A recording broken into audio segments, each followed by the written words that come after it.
नमस्कार। एक बार फिर इस चैनल में आप सभी का बहुत बहुत स्वागत है। आज हम कक्षा 10 गणित के फर्स्ट चैप्टर वास्तविक संख्याओं के प्रश्नों को हम लगातार हल करते जा रहे हैं, जिसके पिछले वीडियो में आपने 1.2 के सभी प्रश्नों को हल किया। आज हम उस प्रश्नावली के आगे जो हमें बिंदु दिया गया है, अपरिमेय संख्याओं का पुनर्भ्रमण, ये सबसे महत्वपूर्ण और सबसे कठिन टॉपिक है। आप इतना समझें कि इस बिंदु से जो हमारा 1.4 अपरिमेय संख्याओं का पुनर्भ्रमण, ये निश्चित परीक्षा में पूछा जाता है। इसे आप बड़ी सावधानी के साथ समझने का प्रयास करें। जैसे कि इसमें लिखा है, कक्षा 9th में आपने परिमेय और अपरिमेय संख्याओं के बारे में पढ़ा, तो आप यहाँ समझेंगे कि परिमेय और अपरिमेय संख्याएं मिलकर के वास्तविक संख्याएं बनाती हैं, जिनको हम रियल नंबर्स कहते हैं। और आपने यह भी सीखा था कि संख्या रेखा पर किस प्रकार अपरिमेय संख्याओं के स्थान निर्धारित करते हैं। यह हमने कक्षा 9th में पढ़ा है। लेकिन हमने यह सिद्ध नहीं किया था कि ये संख्याएं अपरिमेय संख्याएं हैं, इरेशनल्स हैं। तो इस अनुच्छेद में हम यह सिद्ध करेंगे कि √2, √3, √5 तथा व्यापक रूप में √p अपरिमेय संख्याएं हैं। ध्यान देना, जहां p एक अभाज्य संख्या है, तो सबसे पहले हम ये भी जानें कि वास्तव में अभाज्य संख्या क्या होती है। तो आप समझ लें कि वास्तव में अभाज्य संख्या क्या होती है। तो आपने पिछले पूर्व कक्षा में या अन्य कक्षाओं में आपने पढ़ा है कि अभाज्य संख्याएं वह संख्याएं कहलाती हैं जिनके सिर्फ 2 गुणनखंड होते हैं। एक और स्वयं वही संख्या होती है जो अभाज्य संख्या कहलाती है। या हम ये कह सकते हैं कि वह संख्या जो एक या स्वयं से विभाजित होती है, वो अभाज्य संख्याएं कहलाती हैं। जैसे हम कहें कि 2, 3, बहुत 3 नहीं होगा, 2, 5 और 7, 11, 13, 3 भी इसमें शामिल होगा, और 2, 3, 5, 7, 11, 13, इस तरह से हम अभाज्य संख्याओं को बताते जाएंगे। क्योंकि अभाज्य संख्याएं वो संख्याएं होती हैं जिनके सिर्फ 2 गुणनखंड होते हैं, एक और स्वयं वही संख्या, जो अभाज्य संख्या कहलाती है। अब आप अभाज्य संख्याओं के साथ एक चीज और समझ लें कि भाज्य संख्याएं क्या होती हैं। भाज्य संख्याएं वह संख्याएं कहलाती हैं जिनके 2 से ज्यादा गुणनखंड होते हैं। जैसे वह संख्या जिसके 2 से ज्यादा गुणनखंड होते हैं, वो भाज्य संख्या कहलाती है। जैसे हमने लिखा 4, 6, 8, 9, 10, 12, इस तरह से हम बताते जाएंगे। तो ये भाज्य संख्याएं क्यों हैं? यदि हम इसके गुणनखंड करते हैं तो इसके गुणनखंड आएगा 1 × 2 × 2। तो कितने गुणनखंड हो गए? इसके 3 गुणनखंड हो गए। जबकि भाज्य संख्या वह संख्या कहलाती है जिसके 2 से ज्यादा गुणनखंड होते हैं, वह भाज्य संख्या कहलाती है। और अभाज्य वह संख्या कहलाती है जिसके केवल 2 गुणनखंड होते हैं। जैसे अगर 2 अभाज्य संख्या है तो हम कह देंगे कि 2 के गुणनखंड केवल 1 गुणे 2 ही होंगे। एक और स्वयं वही संख्या होती है वो अभाज्य संख्या कहलाती है, और जिसके गुणनखंड 2 से ज़्यादा होते हैं वो भाज्य संख्या कहलाती है। ये आप समझ गए होंगे। अब आप इसके आगे हमें जो समझना है कि √2, √3, √5 व्यापक रूप में ये अपरिमेय संख्याएं होती हैं। तो ये अपरिमेय संख्याएं होती हैं, इन्हें हमें सिद्ध करना है। तो इसके लिए हम क्या करेंगे, तो सबसे पहले हम √2 को अपरिमेय संख्या सिद्ध करें। यहाँ पर दी गई हैं √2, √3, √15 पाई, इस तरह से ये संख्याएं जो हमें दी गई हैं ये सभी अपरिमेय संख्याएं हैं।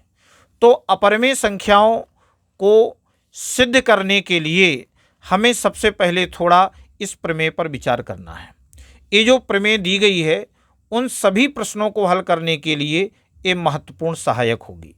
तो इसमें लिखा है, मान लीजिए कि P एक अभाज्य संख्या है। ध्यान दीजिए, मान लीजिए कि P एक अभाज्य संख्या है और यदि P a² को विभाजित करती है, यदि P a² को विभाजित करती है तो P a को भी विभाजित करेगी। P a को भी विभाजित करेगी जहां a एक धनात्मक पूर्णांक है।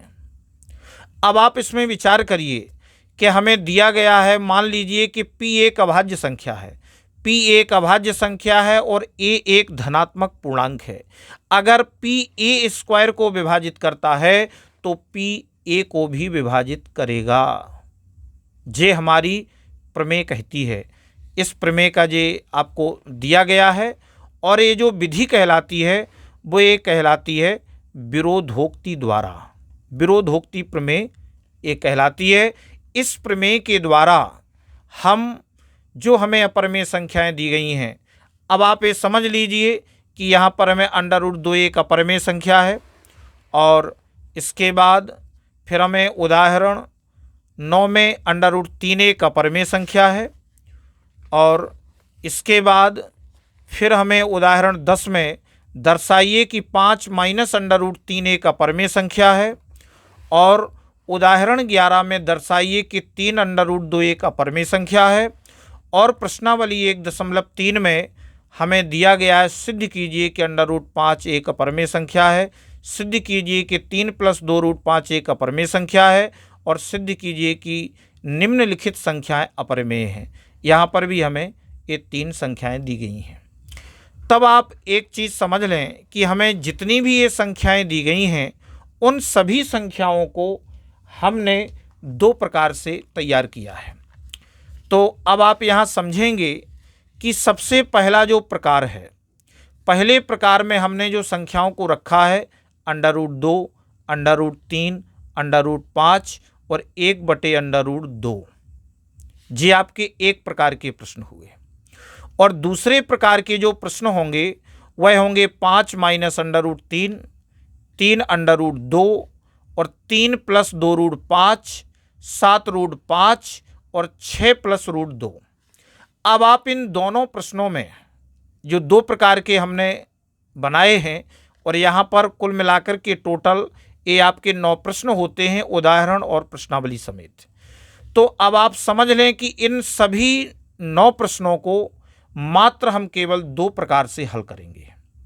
अगर हमने एक प्रकार से इसमें एक प्रश्न को समझ लिया और इसमें जो हमें दिए गए हैं और यदि हमने इन सभी में से एक प्रकार से इसको समझ लिया तो हम इन सभी 9 को हल आसानी से कर सकते हैं। ध्यान देना, अगर हमने इसमें एक में से किसी को भी हल कर लिया और इसमें से एक में से, अब आप इसमें देखिए, इसमें लिखा है 5 माइनस √3, यानी इस पूरी अपरिमेय संख्या में √3 लगा हुआ है। अब आप यहाँ देखेंगे तो इसमें √2 लगा हुआ है, आप इसमें देखेंगे √5 लगा हुआ है, इसमें √5 लगा हुआ है, इसमें √2 लगा हुआ है। यानी हम पहले सिद्ध करेंगे कि √2, √3, √5 और 1/√2 ये आपका यही रूप है, केवल चेंज हुआ है। यानी इसको भी हम /1 में लिख सकते हैं। तो ये पलट करके 1/√2 के रूप में लिखा हुआ है, तो ये इसी कैटेगरी में आएगा, बस थोड़ा सा इसको हल करने में चेंज होगा। तो अब आप ये पक्का समझ लें कि हमें मात्र एक प्रश्न इसका हल करना है और एक इसका हल करना है। तो अब आप इसको एक एक करके दोनों प्रश्नों को अच्छे तरीके से यदि समझ लेते हैं तो आप इन सभी प्रश्नों को हल कर लेंगे। तो चलिए सबसे पहले हम प्रारंभ करते हैं। तो हम प्रारंभ करते हैं उदाहरण 9। इसमें लिखा है कि √3 एक अपरिमेय संख्या है। तो इस अपरिमेय संख्या के हल करने के लिए इस बुक में जो हमें सॉल्यूशन दिया गया है इसको भी आप समझ सकते हैं। ये प्रमेय पर आधारित है और इसी प्रकार से इस प्रश्न को हल किया जाता है और इसी प्रकार से हम इसको करने का प्रयास करते हैं। लेकिन हम कॉपी में किस तरह से इस प्रश्न का हल करेंगे वो आप समझें। तो चलिए हम उदाहरण 9 को समझने का प्रयास करते हैं। तो सबसे पहले हमें ये कहा गया है कि √3 एक अपरिमेय संख्या है। तो हम इसको उल्टा लेकर के चलेंगे। माना कि √3 एक परिमेय संख्या है जो कि दिए गए के विपरीत है। ऐसा में दिया नहीं है, लेकिन हम मानकर के चल रहे हैं कि √3 एक परिमेय संख्या है जो कि दिए गए के विपरीत है। जब परिमेय संख्या है तो हम इसे P/Q के रूप में लिख सकते हैं, यानी कि √3 बराबर P/Q। क्यों लिखा? क्योंकि √3 एक परिमेय संख्या है और जो परिमेय संख्या होती है उसे हम P/Q के रूप में लिख सकते हैं। लेकिन आप यहाँ पर लिखेंगे कि जहाँ P और Q, देखो P और Q ये भी ध्यान देना है कि ये स्मॉल लेटर में हो। जहाँ P और Q सह अभाज्य पूर्णांक हैं तथा Q बराबर नहीं है 0। अब Q बराबर नहीं है 0 क्योंकि यदि Q 0 के बराबर हो जाएगा तो फिर इसका कोई अस्तित्व नहीं रहेगा। इसलिए Q 0 के बराबर नहीं होना चाहिए, यहाँ 0 नहीं आना चाहिए। लेकिन P और Q हमने सह अभाज्य पूर्णांक लिए हैं। तो अब आप समझें कि अब इसमें एक बिंदु आया सह अभाज्य पूर्णांक। अभी हमने अभाज्य और भाज्य को समझा, यानी अभाज्य में आपने समझा कि जिसके केवल 2 गुणनखंड होते हैं वो अभाज्य संख्याएं कहलाती हैं और भाज्य संख्याएं वो कहलाती हैं जिनके 2 से ज़्यादा गुणनखंड होते हैं। तो हमने दोनों के उदाहरणों को समझा। लेकिन एक जो ऐसी संख्या होती है जो ना तो भाज्य होती है और ना ही अभाज्य होती है, क्योंकि एक का गुणनखंड तो एक ही होगा। जबकि हमने ये समझा है कि अभाज्य संख्याओं में केवल 2 ही गुणनखंड होते हैं, एक और स्वयं वही संख्या होती है, जबकि भाज्य संख्याओं में 2 से ज़्यादा गुणनखंड होते हैं। तो अब हम यहाँ देखते हैं कि P और Q सह अभाज्य पूर्णांक हैं। अब सह अभाज्य पूर्णांक क्या कहलाते हैं? तो अब आप इसको समझें कि जो सह अभाज्य पूर्णांक होते हैं वो कहलाते हैं या वे संख्याएं होती हैं जिनका संख्या 1 के अलावा अन्य कोई उभयनिष्ठ गुणनखंड ना हो। जिनका संख्या 1 के अलावा अन्य उभयनिष्ठ गुणनखंड ना हो वो कहलाती हैं सह अभाज्य पूर्णांक संख्याएं कहलाती हैं। तो चलिए अब हम इसे आगे हल करते हैं। तो सबसे पहले हम क्या करेंगे, दोनों पक्षों का वर्ग करने पर हमने दोनों पक्षों का वर्ग किया, तो अब हम इसका वर्ग करेंगे तो √3 का वर्ग होगा बराबर, और यहाँ P/Q का वर्ग करेंगे। अब जब हम इसे सरल करेंगे √3 का 2 बार गुणा करेंगे, √3 गुणे √3 2 बार गुणा होगा, तो √3 का गुणा जब √3 से होगा तो उत्तर 3 आ जाएगा। तो हम यहाँ 3 लिख देंगे बराबर, अब इसका स्क्वायर दोनों पर होगा P²/Q²। अब क्या करेंगे, हम इसका त्रियक गुणा कर देंगे। इधर इसके नीचे 1 लिख सकते हैं, 1 का गुणा P² में होगा और 3 का गुणा हो जाएगा Q² में। तो ये बन गया 3Q² बराबर P²। तो ये हो गया समीकरण नंबर 1। अब हम यहाँ देखते हैं, इसको एक स्टेप और सरल करते हैं। जब अब यहाँ Q² के साथ में 3 गुणा में है, तो जब हम बराबर के इस तरफ लाएंगे तो यह भाग में आ जाएगा। तो हम इसको लिखेंगे Q² बराबर P²/3। अब हम यहाँ इस कंडीशन में देख रहे हैं कि 3 पी स्क्वायर को विभाजित करता है। अभी हमने प्रमेय में क्या समझा है? प्रमेय यही कहती थी कि p एक अभाज्य संख्या है और जबकि a एक धनात्मक पूर्णांक है, तो अगर p a स्क्वायर को विभाजित करता है तो p a को भी विभाजित करेगा। उसी प्रकार से हम यहाँ बताएंगे कि यहाँ p स्क्वायर 3 से विभाजित है। 3 का भाग जा रहा है, इसमें 3 का भाग लगेगा p स्क्वायर में, तो यहाँ p स्क्वायर 3 से विभाजित है तो p भी 3 से विभाजित होगा।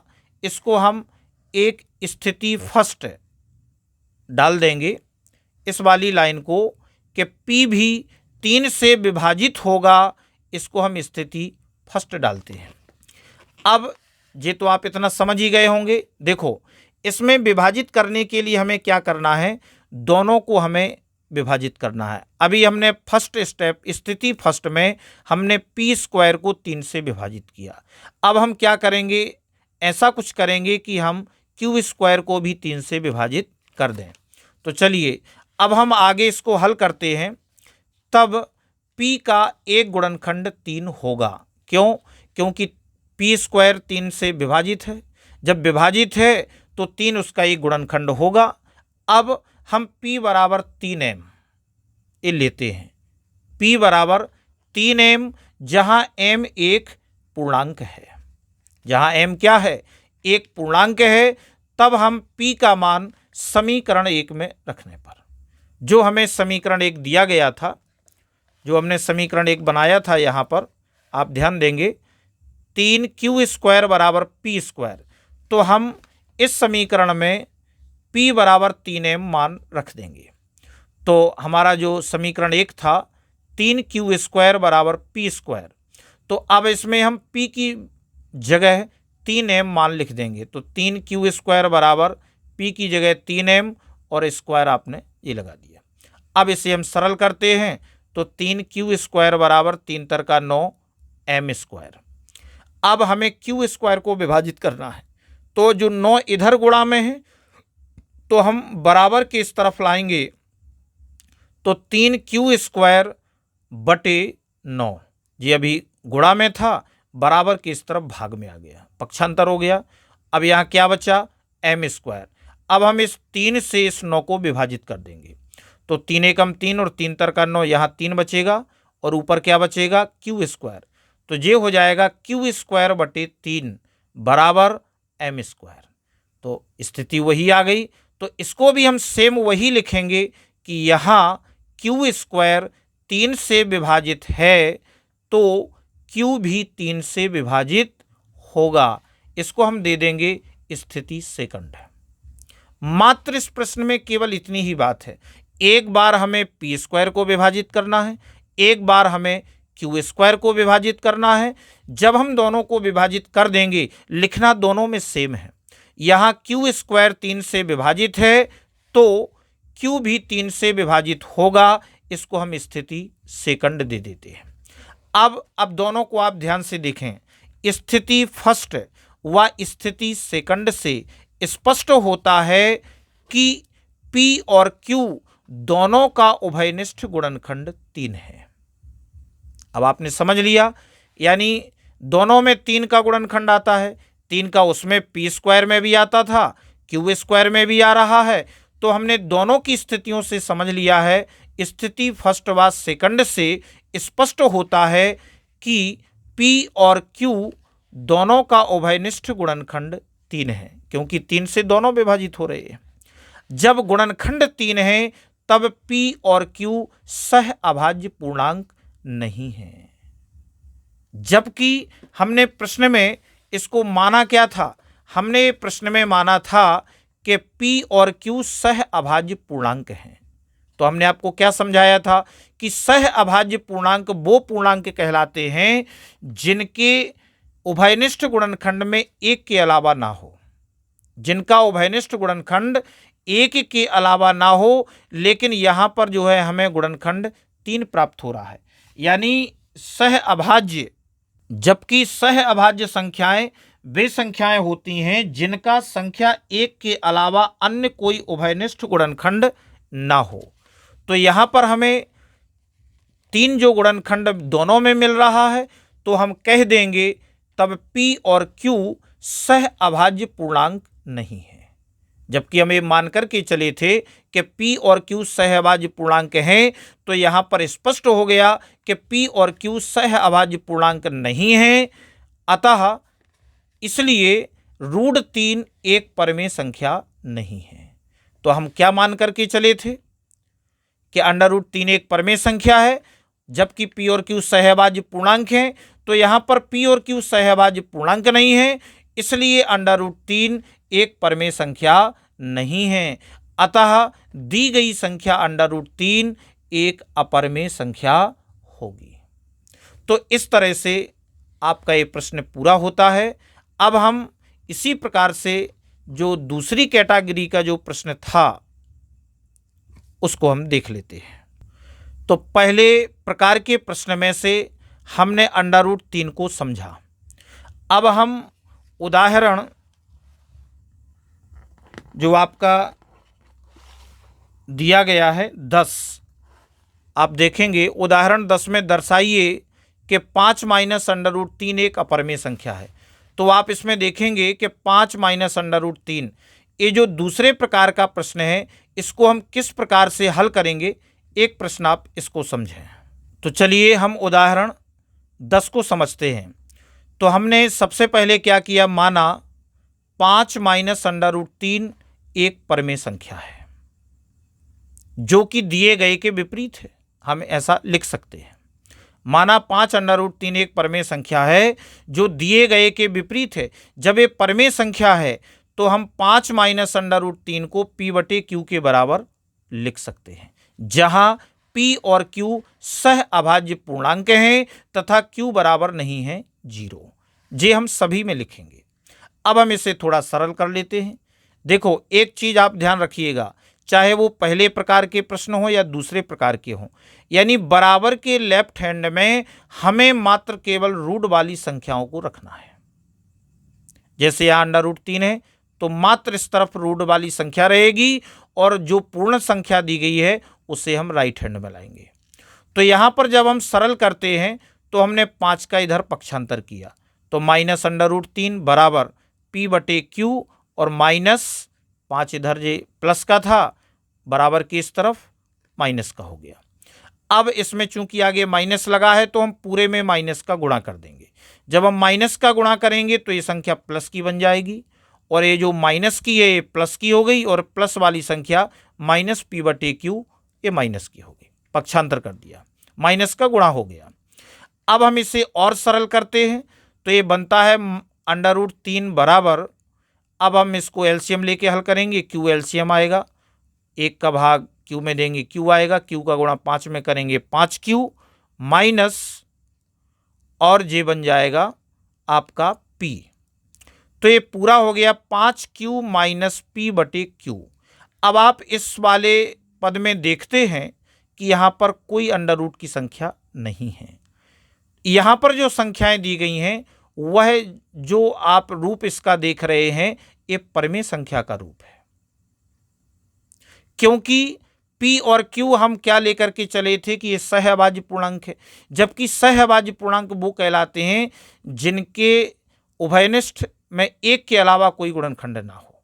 यहाँ पर हम देख रहे हैं कि 5 है, इसका अर्थ है कि ये परमेय संख्या होनी चाहिए, चूंकि या क्योंकि P और Q दोनों पूर्णांक हैं। यहाँ पर ये दोनों पूर्णांक हैं, इसलिए हम कह देंगे कि 5Q minus P/Q, 5Q minus P/Q ये जो लिखा हुआ है एक परमेय संख्या होगी। एक कैसी होगी? परमेय संख्या होगी, क्योंकि P और Q दोनों पूर्णांक हैं। इस प्रकार से अब हम बता देंगे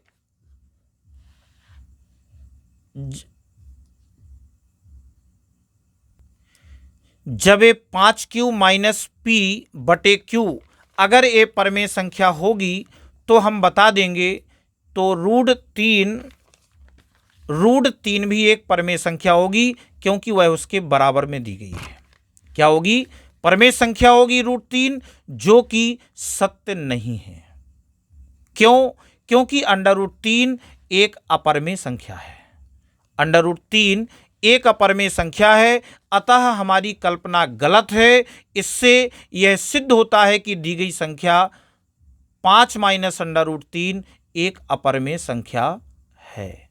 इस प्रकार से ये दूसरे प्रकार का प्रश्न हल होता है। इसी प्रकार अब हम उदाहरण 11 को देखते हैं। दर्शाइए कि 3 √2 एक अपरमेय संख्या है। तो 3 √2 एक अपरमेय संख्या है। उदाहरण 11 को हम समझते हैं, तो इसको भी हम मान लेंगे। माना कि 3 √2 एक परमेय संख्या है, जो कि दिए गए के विपरीत है। जब ये परमेय संख्या है तो हम लिखेंगे कि 3 √2 बराबर p/q। परमेय संख्या तो p/q के बराबर लिखेंगे, जहां p और q सह अभाज्य पूर्णांक हैं तथा q बराबर नहीं है 0। तो अब हमने क्या कहा था कि बराबर के लेफ्ट में केवल रूट वाली संख्याएं हम लिखेंगे और इसको हम क्या कर देंगे? पक्षांतर कर देंगे। अभी 3 गुणा के रूप में है तो बराबर के इस तरफ भाग में आ जाएगा। तो √2 बराबर हो जाएगा p/3q। अब ये क्लियर हो गया। अब यहां से हम बता देंगे कि p और जो q है ये आपका पूर्णांक हो गया है। हम लिख देंगे, चूंकि p और q दोनों पूर्णांक हैं। यहां पर किस स्थिति में है? पूर्णांक हैं, इसलिए p/3q एक परमेय संख्या होगी। p/3q एक परमेय संख्या होगी। तब अगर जे परमेय संख्या होगी तो √2 भी परमेय संख्या होगी, क्योंकि अगर ये परमेय होगी तो फिर ये भी परमेय होगी, क्योंकि ये इसके बराबर में है। तब हम कह देंगे कि तब √2 भी एक परमेय संख्या होगी, जो कि सत्य नहीं है, क्योंकि पहले हम सिद्ध कर चुके हैं कि √2 एक अपरमेय संख्या है। अतः हमारी कल्पना गलत है। इससे यह सिद्ध होता है कि दी गई संख्या 3 √2 एक अपरमेय संख्या है। तो इस वीडियो में बस इतना ही। नेक्स्ट वीडियो में अभी जो हमने 2 प्रकार के प्रश्नों को समझा है, पहले प्रकार के प्रश्न में √3 को समझा है और दूसरे प्रकार में हमने इसको समझा है और 3 √2 को भी समझा है। अब इस प्रश्नावली में जो हमारे प्रश्न शेष बचते हैं, उन प्रश्नों को भी हमें इन्हीं दोनों प्रकार से लगाना है। तो आप लगाने का अभ्यास करें और नेक्स्ट वीडियो में हम इसको आपको एक बार पुनः इन सभी प्रश्नों को हल करके आपको देंगे। और अगर इस वीडियो में आपके कुछ भी समझ में नहीं आया हो या कोई भी डाउट हो तो आप कमेंट के माध्यम से ज़रूर बताने का कष्ट करें और उसका हल आपको पुनः वीडियो के माध्यम से दिया जाएगा। और तब तक आप इन प्रश्नों को हल करें और